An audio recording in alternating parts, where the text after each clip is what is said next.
why would she say that, Armand? The city had been abandoned. There were beings of such, wrapped in bandages, ankles chained heavily. Armand had spent all day trying to enchant the chains off of him. Nothing he did worked. He scuffed. She couldn't have been that powerful, or hold that much power over him. He started thinking. At this point, it had been 12, where the shadows meet the center. And the girl came through the door, quietly. I know what this looks like, but I have my reasons, and I need you to understand and not resent me. Armand says nothing, noticing his daggers were gone. At least return my daggers. I cannot even reach you. Sorry, I can't do that. I must deliver you unarmed. Sorry. Once again. She disappears somewhere in the building for a while and comes back with a book. Oh gosh, what is this? Are you gonna start telling me what's going on, at least? You can't read, can you? She holds up the book and shows him, and he reads it. The book of the... Where'd you get this? Armand demands. Feisty, aren't we? It's been here. I stumbled on it a long time ago, and it saved my life.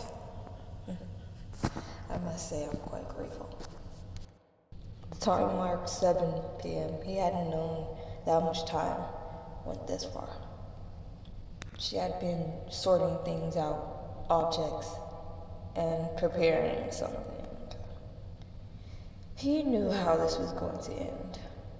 He just didn't like her making the bed that she was going to have to lay in later. Call Armand cocky, but he knew when it came down to it, his survival was key. At least, if not for himself, his sister. The rest of his brothers had been missing for too long.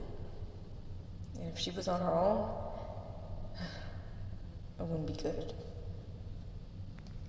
Don't you worry. It'll be over soon. It's almost 12. And, would you like something to eat? I mean, well, whatever you want to eat. It'll be my makeup dinner. You are batshit crazy, Armand states. She unhinges his chains and moves them to a different part of the building. They had been long. Look, I'm sorry to tell you, I'm not moving anywhere, and I'm not doing anything, and I'm not touching anything you have laid out there. Seriously. She looks at him with deathly eyes and says nothing. And shortly after comes and brings him his food and sits down. So you're seriously not afraid of getting this close to me right now? Armand drags out. Well, not necessarily. I mean, I still get what I want at the end of the day. So it couldn't be too bad to sit here and conversate with you in your last moments. He caught that. So you're essentially telling me you're trying to kill me in my face. I wouldn't say that, but this is the only way I know how to survive. And you happen to walk right into it. So are you gonna tell me what's happening to me? I'm still deciding that. I don't know, but I can't tell you my story. And what would make you think that I would want to hear that right now? Because it might be the last one you hear. That's why. Okay, shoot for a kid. Kid? You must not have eyes. I'm centuries old. And, yeah, there's a reason all of this BCs, but I don't think I should get into that right now. Long story short, I was born in what they would consider the BCs, but it was a time period, a very long one, before the dated ones. I know this. I'm on states.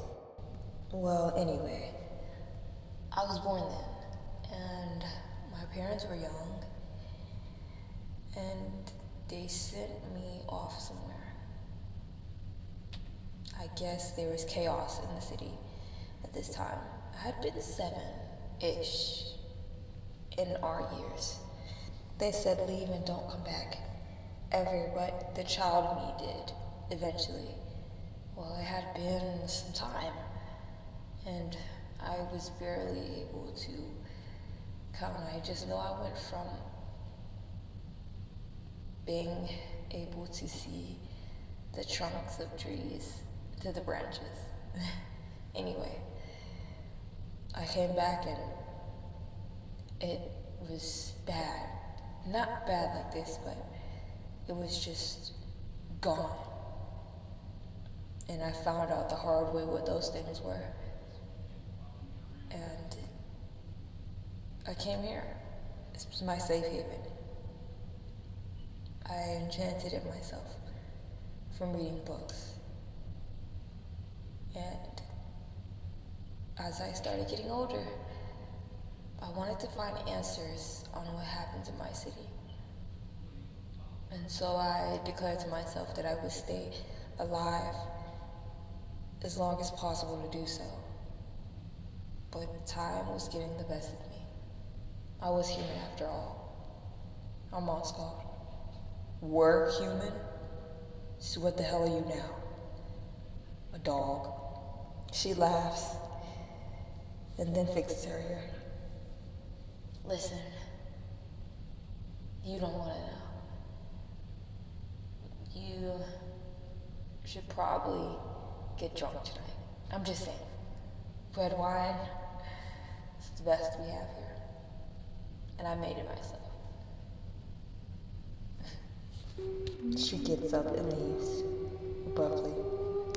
I guess that means she's not telling me what the hell is happening to me tonight. He sighs. It seems serious. It seems like my life is actually in danger. For the first time in such a long time.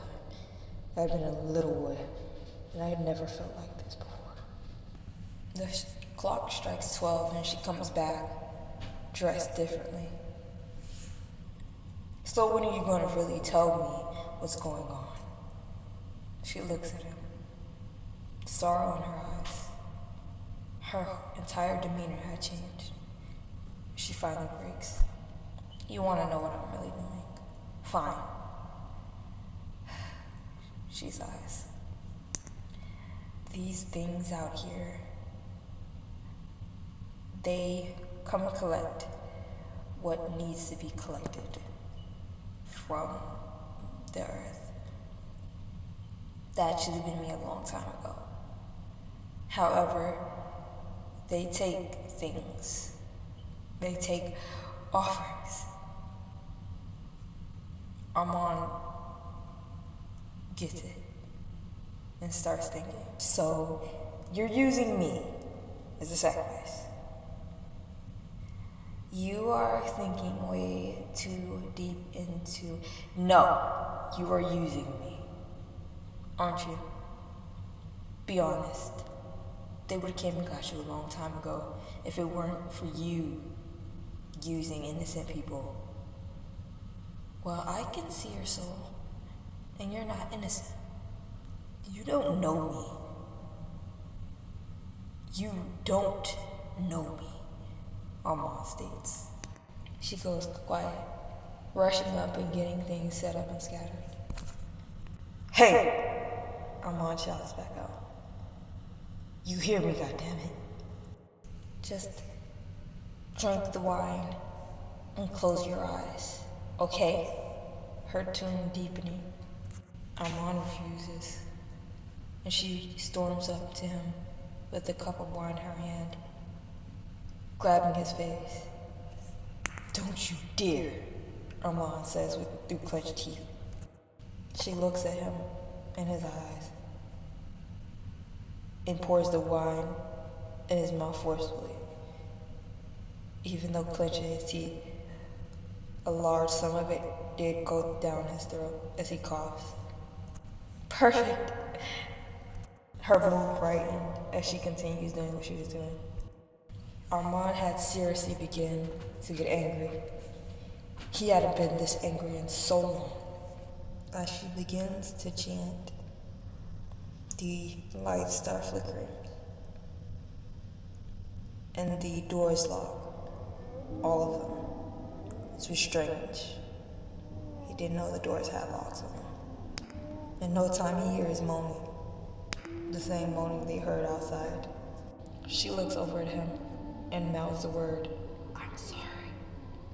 Her form starts changing into her true form, which Armand could barely look at.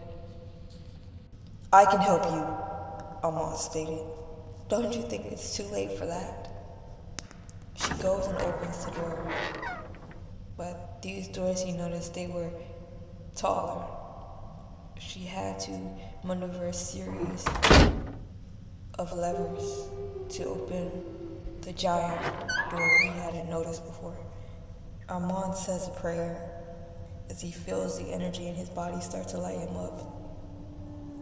The moaning gets louder and closer as he sees legs of ancient beings wrapped in bandages, and for the first time, they were confirmed to still have existed. They entered the door in a disturbing manner, and his heart begins racing. As the girl is no longer paying attention to him, she is there greeting each and every one of them who steps through. About 3 dead. He can only hear their conversation because the voices of those beings traveled greatly. Throughout the whole entire building, they shook. "Why him?" he heard in the distance. He chuckled. "Well, listen." He hears her begging. "Looks like someone's a bit in trouble," Armand says, loudly. "Shut his mouth," one of the big beings said. "And if I don't," Armand states. "Silence!" "Listen, technically, I could handle you, because you're breaking celestial code." "Enough!" The big beings start moving fast towards him, one slightly lingering behind the others. I was there. Armand pulls out a celestial sword, and the one that was farthest behind them turns his trajectory and exits the building immediately. "Who are you, and why you hold power?" Armand scoffs as he cuts the chains, the girl looking in awe, both terrified and embarrassed. "Seize him!" One of the beings said, while the other hesitantly moves toward Armand with his big sword, preparing to make a deadly slash. Armand jumps up, using the light of his body, and pulls the celestial sword out of his chest, all while slashing at the same time. A head rolls to the floor, the blood appearing black. "Blasphemy! Can't you see what you've done? By right, I can use celestial powers too." So you used him, Armand stated. "Technically, in declaration of abuse of power, I have a right to slay you." "Don't you dare." "What, kill you like how you were planning to kill me?" Armand finished. "And that's a right as well. Self-defense. Plus, the whole sacrificing thing doesn't really sit right with me. It's against my will, you know. I have a right to retaliate." "Leave me alone." The being pivots and starts turning towards the door. "Oh, no you don't." Armand starts running full speed, his celestial light sparking as his feet touch stone. He then once again pulls the celestial sword out of his chest and slices, but not at the head this time, at the Achilles of the giant. You sinner! It is not a sin. You left the battle, however. Punishment was due.